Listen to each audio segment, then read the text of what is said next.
कल्पना कीजिए कि आप एक फ्लाइट में हैं और प्लेन हवा में है और कॉकपिट में बैठा पायलट अचानक फैसला करता है कि मैं इस प्लेन को क्रैश करने वाला हूं और इससे आप और बाकी सभी लोगों की जान चली जाएगी। अब इस पायलट का नाम है जो, और जो एक कमर्शियल एयरलाइन पायलट है। वो काफी समय से यह काम कर रहा है और उसे अपनी नौकरी पसंद भी है, लेकिन एक दिन बूम जो को बहुत बुरी खबर मिलती है।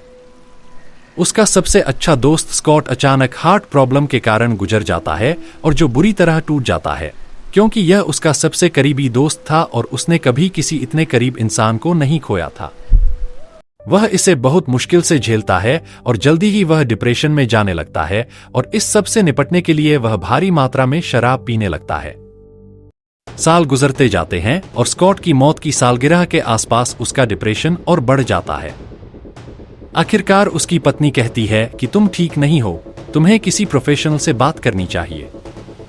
तो वह एक थेरेपिस्ट से मिलता है और थेरेपिस्ट उसे सलाह देता है कि वह एक साइकियाट्रिस्ट से मिले और एंटी डिप्रेसेंट दवाएं ले। लेकिन बात यह है कि यदि कोई कमर्शियल पायलट एंटी डिप्रेसेंट लेता है तो एयरलाइन उसे उड़ान भरने नहीं देती और उसकी नौकरी बचाने के लिए उसे बहुत सारे पेपर वर्क और नियमों से गुजरना पड़ेगा। यह उनकी पॉलिसी है। इसलिए जो कहता है ना भाई, और वह कोई दवाई नहीं लेता क्योंकि वह नौकरी नहीं खोना चाहता। इसके बजाय वह लगातार काम करता रहता है और शराब में खुद को डुबोए रखता है। लगभग 6 साल गुजर जाते हैं जब से जो ने अपना सबसे अच्छा दोस्त खोया था और वह आज भी उसी दर्द में जी रहा है। एक समय पर वह वॉशिंगटन स्टेट जाता है अपने दूसरे दोस्तों के साथ स्कॉट की याद में एक मेमोरियल करने के लिए। इस मेमोरियल के दौरान जो और उसके दोस्त बहुत पार्टी करते हैं, बहुत ज्यादा, और यह ग्रुप फैसला करता है कि वे मेडिसिनल मशरूम्स लेने वाले हैं। जो ने ये पहले कभी नहीं लिया था, लेकिन वह कहता है ठीक है, और वह मशरूम लेता है और उसे काफी अच्छा महसूस होने लगता है और वह पूरी रात जागा रहता है और बहुत मजे करता है। कुछ दिन बाद उसे वॉशिंगटन से वापस घर लौटना होता है और कहा जाता है कि वह लगातार 40 घंटे तक नहीं सोया था। वह एयरपोर्ट जाता है, प्लेन में बैठता है और उड़ने के लिए तैयार हो जाता है, लेकिन वह अब भी कथित तौर पर उन मशरूम्स के असर में है जो उसने कुछ दिन पहले लिए थे, जैसे कि अभी भी उसके सिस्टम में हो।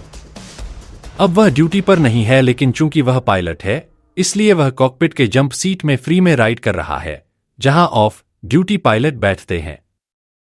जैसे ही प्लेन उड़ान भरता है और हवा में जाता है, जो को अचानक बहुत बुरा एहसास होता है, जैसे वह इस एयरप्लेन में फंस गया है और कभी बाहर नहीं निकल पाएगा।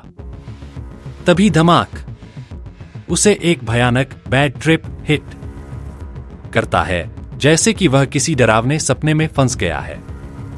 उसे लगता है कि जो भी हो रहा है वह असली नहीं है, जैसे कि कॉकपिट में बैठे पायलट असली पायलट नहीं है।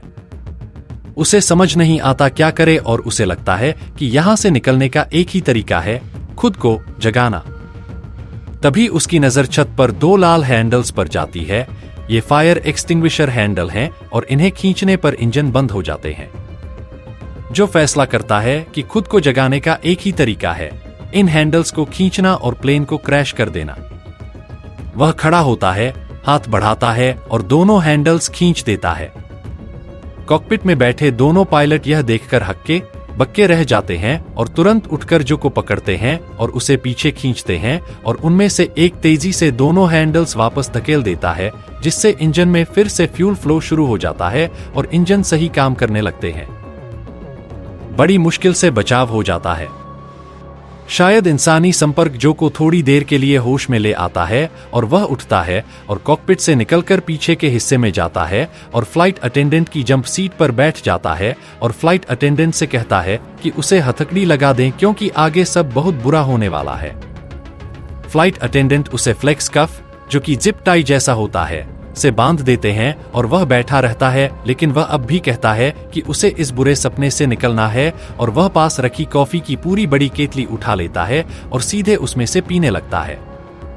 बेचारे फ्लाइट अटेंडेंट उसे शांत करने की कोशिश करते हैं और उन्हें पता भी नहीं था कि वह अभी कॉकपिट में प्लेन क्रैश करने की कोशिश कर रहा था। तभी वह अपना हाथ इमरजेंसी एग्जिट की तरफ बढ़ाता है ताकि वह उसे खोलकर खुद बाहर कूद सके, क्योंकि उसे लगता है कि बाहर कूदते ही वह जाग जाएगा। सौभाग्य से क्रू उसके हाथों को धीरे से हटाकर उसे बातों में उलझा लेते हैं।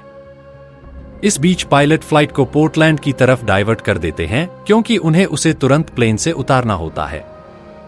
प्लेन लैंड करता है, पुलिस अंदर आती है और जो को गिरफ्तार कर लेती है। यह फुटेज भी है जिसमें वह दिख रहा है। उसे गिरफ्तार किया जाता है और उसके ऊपर 83 काउंट अटेम्प्टेड मर्डर और रेचलेस एंडेंजरमेंट के लगाए जाते हैं और उसकी पायलट लाइसेंस भी सस्पेंड कर दी जाती है। बाद में वह बेल पर बाहर आता है और बताया जाता है कि वह अब साफ है, यानी कोई मशरूम नहीं जब वह ट्रैवल कर रहा हो। वह और उसकी पत्नी अब एक नॉन प्रॉफिट चला रहे हैं जो पायलट्स को डिप्रेशन से निपटने में मदद करती है। अंत में उसके ऊपर लगाए गए अटेम्प्टेड मर्डर के फेडरल चार्जेज हटा दिए गए, लेकिन बाकी चार्जेज का केस अभी भी चल रहा है जिस समय यह वीडियो बनाया गया। तो उनके लिए शुभकामनाएं।